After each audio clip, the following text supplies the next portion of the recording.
Maria Xavier ஸ்லாபர்ல பிராலயம் 9445429153. இன்று நான் பார்க்க போகின்றது இந்த நம்முடைய அட்டவணைப்படி காலத்தின் கடைசி சனிக்கிழமையை நாம் பார்த்தோம். இன்று காலத்தின் முதல் நாள் 2வது நாளான திங்கட்கிழமைக்கு வந்திருக்கின்றோம்.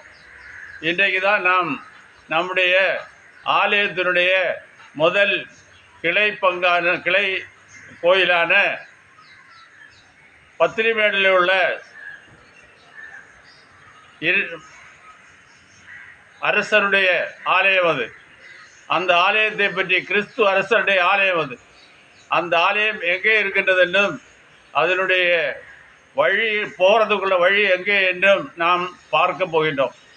கும்னாஞ்சாவடியிலிருந்து மாங்காட்டுக்கு செல்கின்ற அந்த ரோடிலே 3 சிறிய இடது பக்கமாக கட்டிங் ரோடு வரும்.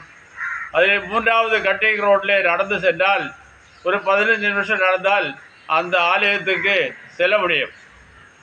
அந்த ஆலயத்திலே என்ன விசேஷம் என்று பார்க்கும்போது நம்முடைய காலத்திலே அந்த ஆண்டிலே கடைசி நாளான அன்று அங்கே அரசர் ஆலயத்திலே திருப்பலி நடத்தப்படும்.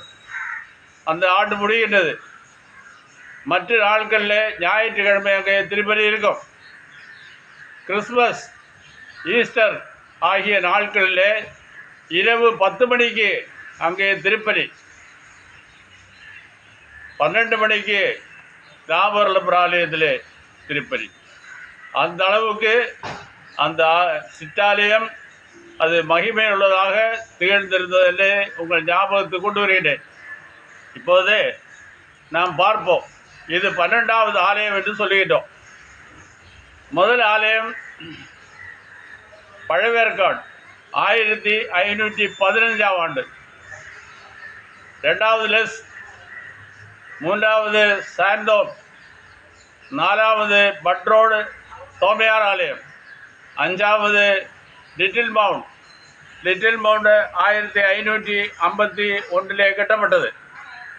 இப்போது நாம் கேட்டிருந்தோம் ஆண்டவரிடத்திலே, எங்கள் ஆலயத்திலே மக்கள் இல்லை. அப்போது ஆண்டவர் சொன்னார், அனுப்பி இருக்கின்றேன் சொன்னார். அதை பார்த்தோம். என்ன பார்த்தோம் என்றால் பிரதேஷ் கோட்டை, அதை ஆண்டவர் சுட்டி காட்டினார். இன்னும் நம்ம பார்க்கின்றோம் ஆள் இல்லையே என்று. அப்போது ஆண்டவர் சொல்லுகிறார், அனுப்புவேன் என்று. எப்படி அனுப்பி இருக்கிறார், எங்கிருந்து அனுப்பி இருக்கிறார் என்பதைத்தான் நாம் இப்போது பார்க்க போகிறோம். அச்சரப்பாக்கம் 1870 அங்கே கோயில் கட்டப்பட்டது. நம்முடைய கோயிலுக்கு 50 வருடங்கள் பின். அடுத்து நாம் சுற்றி பார்ப்போம். அதை சுற்றி விழுப்புரம், திருவண்ணாமலை அப்படியே நாம் வருகின்றோம். வந்து சுங்காசத்தில் வருகின்றோம். போந்தூர், அங்கே ஒரு பழைய கோயில் இருக்கின்றது, ஆர்ஃபனேஜ், இந்த மாதிரி காரியங்கள் இருக்கிறது. அப்படியே நாம் சுற்றி வரும்போது கீழ்ச்சேரிக்கு வருகின்றோம். கீழச்சேரி அங்கே வந்து 1786 அங்கே ஆலயம் இருக்குது. நம்முடைய ஆலயத்துக்கும் 52 வருஷத்துக்கு முன் அங்கே கட்டப்பட்டது.